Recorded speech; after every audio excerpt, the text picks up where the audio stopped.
حول ولا قوة إلا بالله. الله أكبر الله أكبر. لا إله إلا الله. اللهم رب هذه اللهم صل على محمد وعلى آله وصحبه. اللهم رب هذه اللهم صل على محمد. Now, so we say that the person that renegade against the Muslim ruler and he died. We're not going to say that he died, he is a disbeliever. Right? But we would say that he died as a sinful one. He died as a sinful one. And if he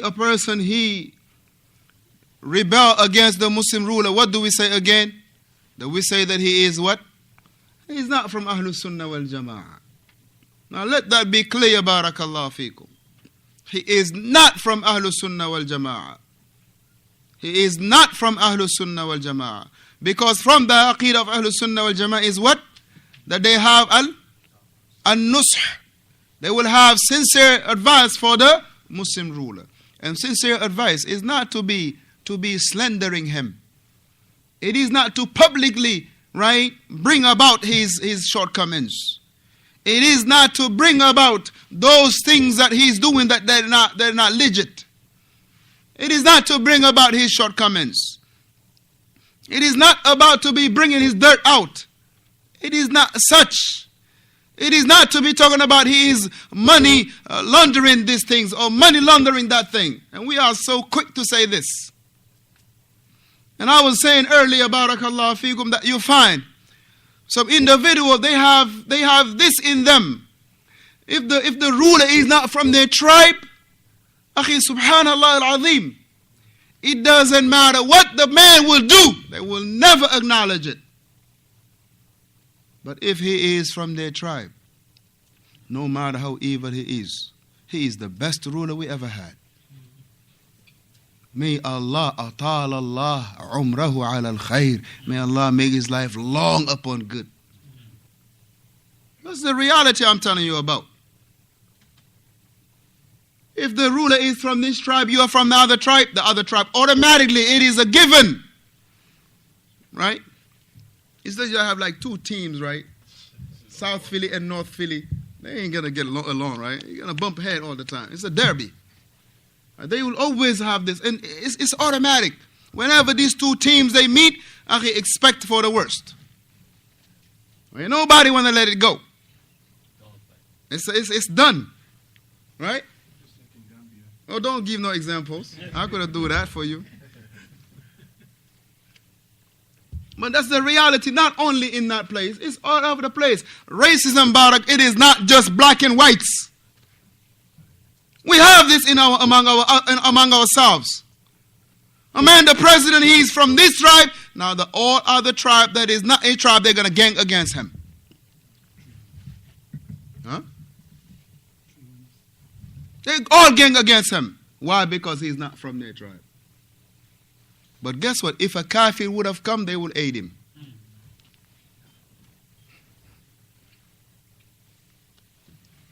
If a kafir would have come, they will aid him.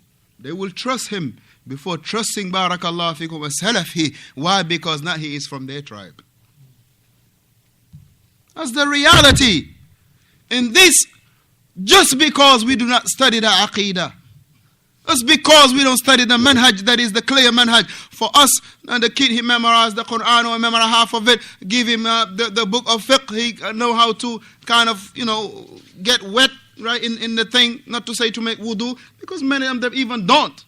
Just go to the water, splash a little bit here, a little bit there. It's time to make the takbir. The takbir, subhanallah, he will Allahu Akbar, and he'll be like waving for 5 minutes before putting his hands down or up. Now, for them, he is a shaykh. We call him Shaykh. We call him Shaykh, so and so.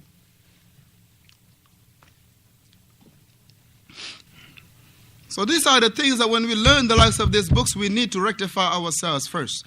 If you haven't made dua for the Muslim rulers in your country and also all around the world, check your aqidah. If you haven't once made dua for the anyone, barakallahu feekum, that you haven't seen yourself making dua for them, then barakallahu feekum, akhi, if you say that I'm Salafi, check yourself. Check yourself. Check yourself. Now don't look at the man, he is my tribe, or he's from my color, or he is white, I'm black, he is black, I'm white, he is this, I'm that. Don't see it like that, barakallah fiqh. I'm Mandingo, he is Sarakule, I'm Fula, he is Zulu. Don't see things like this. Zulu. You know where they have the Zulu tribe? Raise your hand. Don't raise your hand. South Africa. All right? And you know the historian, they say the Zulu tribe came from Egypt.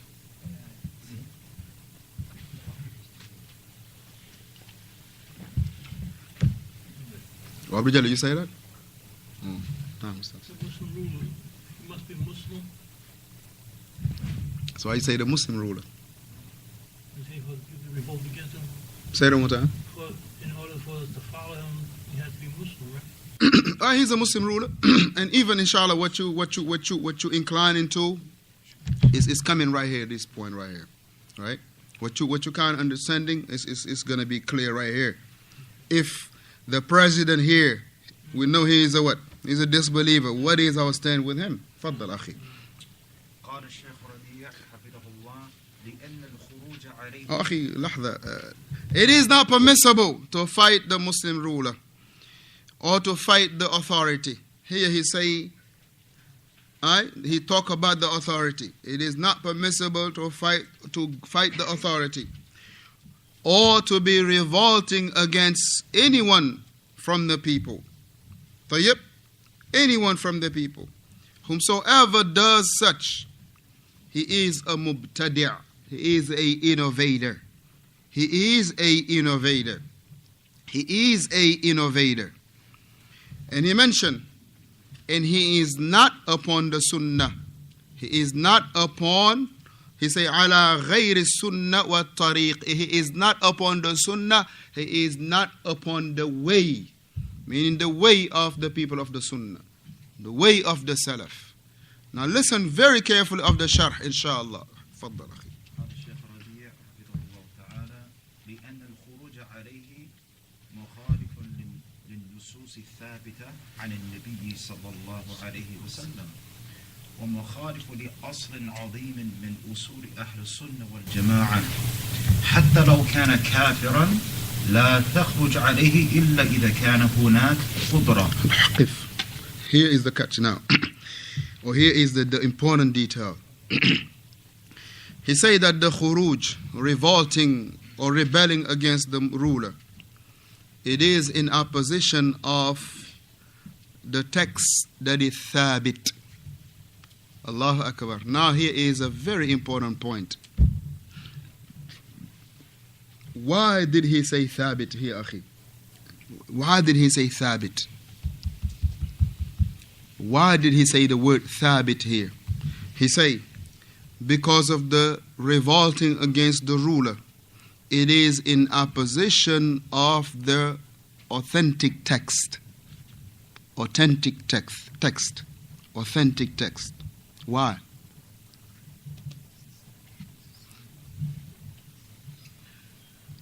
This is from the book of Allah and from the Sunnah. Now when we say authentic text though, here, know that the Quran is not, but here, why he's saying authentic text? Huh? Yeah, of course, here it's talking about the hadith, but why from the authentic text? That's an important point the Shaykh Hafidhahullah is mentioning here for us to understanding, and we got to understand him by the word that he say, that he is.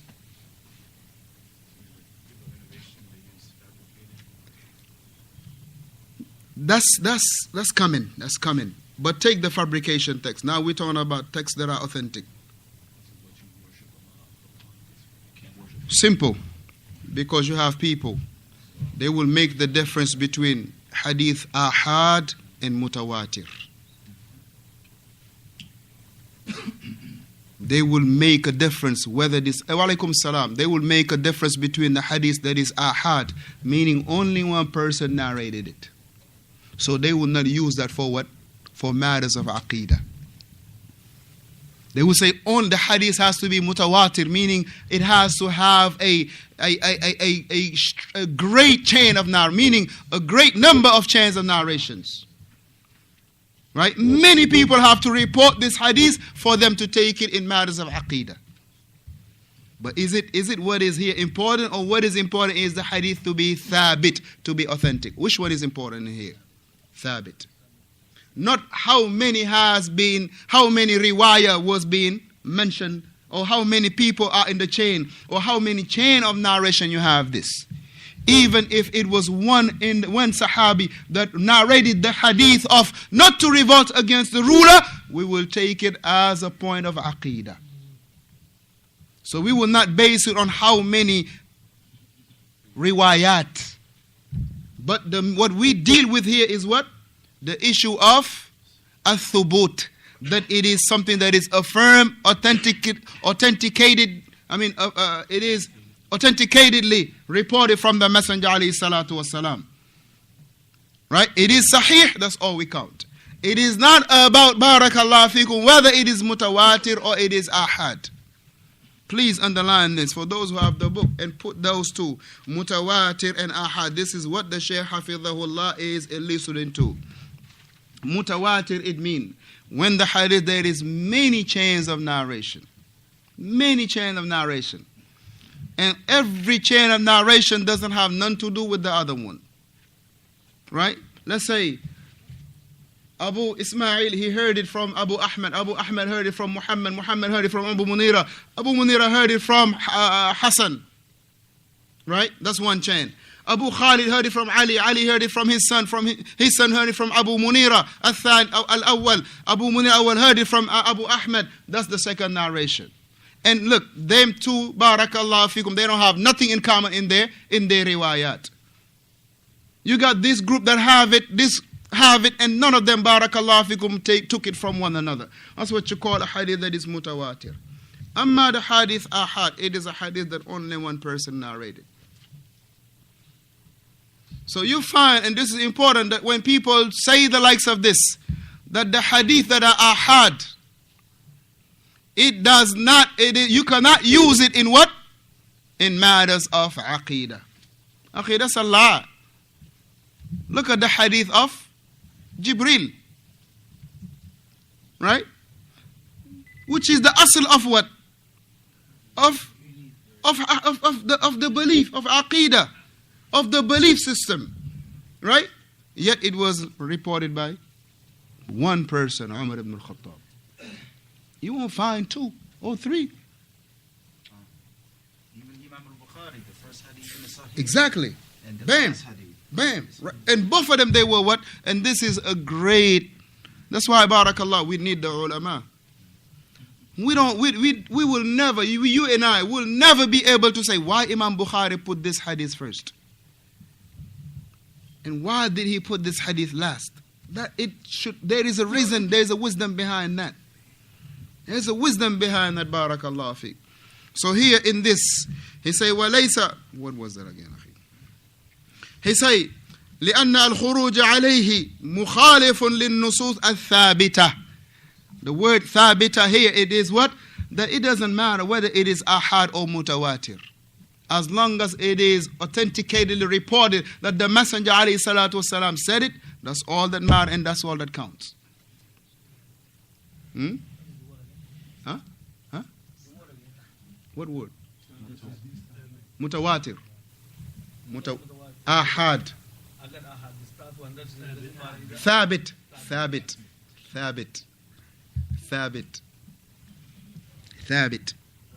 Hayakallah.